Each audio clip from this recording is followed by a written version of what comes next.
I want you to think about your workout routine for a second. That morning run, that late night gym session, the calories you logged for dinner. For most of you, that's a private journey, right? It's about you, your goals, and your health. But what if I told you that every single step, every heartbeat, and every calorie you log on your fitness app isn't just for you? What if all of that highly personal data is being packaged, analyzed, and sold to an industry that has a direct financial interest in your health? This isn't a conspiracy theory. This is a real and growing business practice in the United States, and it could be quietly shaping your financial future. Today, I'm going to shed some light on the murky world of fitness app data. We'll see why your health information is so valuable, who is buying it, and how it could affect everything from your insurance premiums to your job prospects. This is about taking back control of your most intimate data.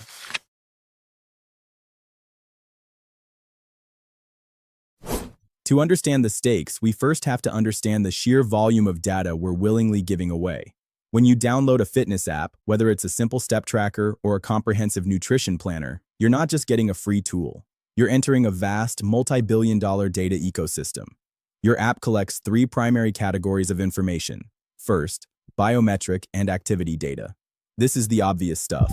The number of steps you take, your resting heart rate, the calories you burn. If you're using a wearable like an Apple Watch or a Fitbit, this data is incredibly accurate and continuous. It knows when you're sleeping, when you're stressed, and when your heart rate spikes. Second, location and behavioral data. Your app knows your running routes, where you work out, and where you work. It can see patterns in your daily movement.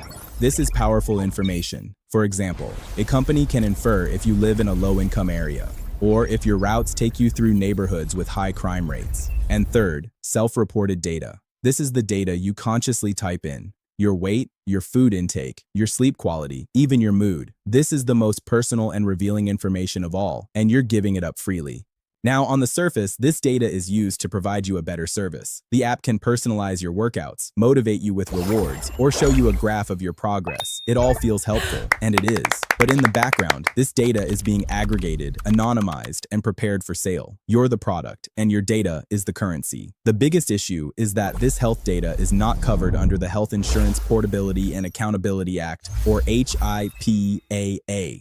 HIPAA protects data held by hospitals and doctors' offices, but fitness apps are generally not considered covered entities, which means they operate in a legal gray area, free to sell your information as they see fit. Now we get to the core of the issue. Who's buying this data and why? The answer is simple: the insurance industry. For an insurance company, health is a risk.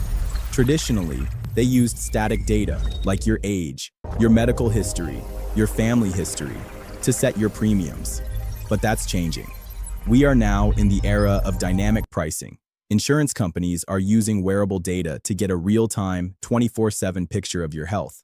It's no longer about what you say on a form, it's about what your data shows, and they are willing to pay for it.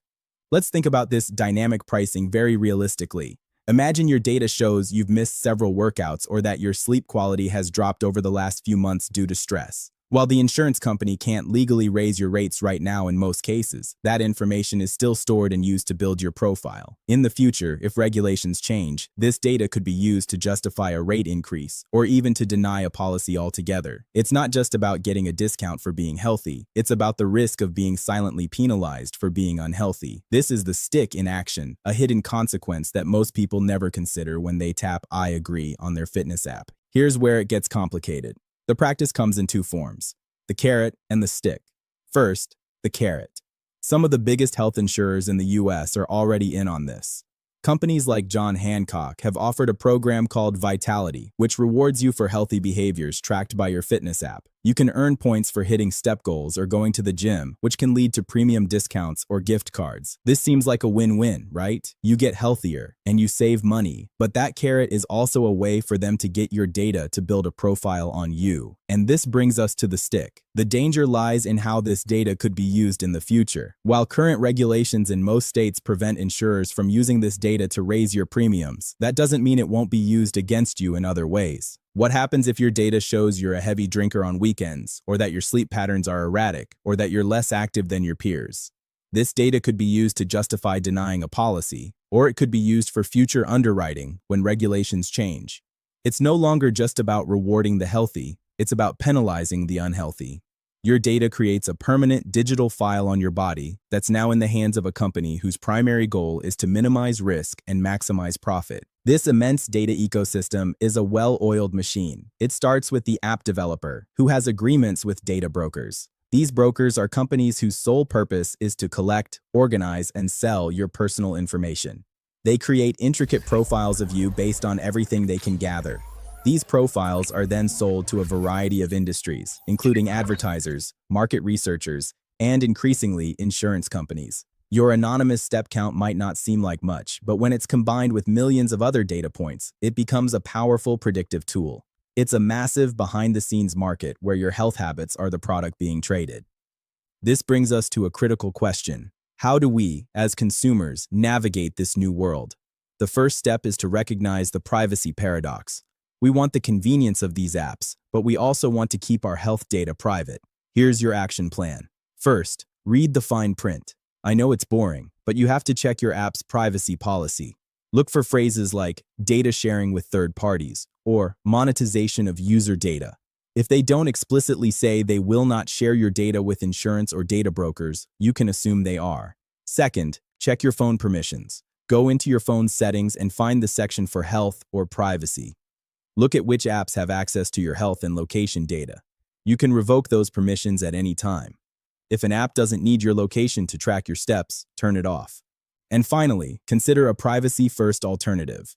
There are apps out there that are not in the business of selling your data. They often operate on a subscription model because their revenue comes from you, the user, not from a data broker or insurance company. Do your research. Look for apps that explicitly state they do not sell your data to third parties. The US has been slow to pass a comprehensive federal data privacy law. In late 2024, the American Privacy Rights Act failed to pass. While some states like Washington have passed stricter laws, most of the country still operates in a legal Wild West. This puts the responsibility squarely on you, the consumer.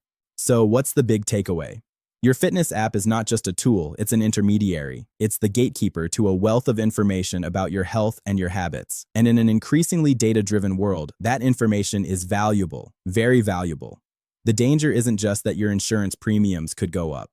The real danger is that we've become so accustomed to trading our privacy for convenience that we've stopped asking fundamental questions. We've allowed our most intimate data to become a commodity. Your health is your most personal asset. Don't let your data be a liability. Be proactive, be aware, and be in control. In the comments below, let me know what you think. Are the premium discounts worth the risk? Or do we need stricter laws to protect our digital health? In our modern, digitally connected world, the increasing number and complexity of cyber threats can be overwhelming. To effectively protect your most important data, you need specialized help. That's why you should visit us at penalize.com. Here, our AI agents and powerful cybersecurity applications are ready to provide a complete defense for your digital life. Our cutting-edge technology excels at finding threats in real time, identifying weaknesses, and proactively stopping attacks.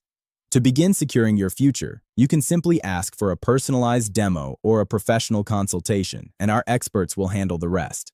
Don't wait for a data breach to happen. Take action now. Visit penalize.com today to secure your digital life. Thank you for watching, and as always, stay safe and stay informed.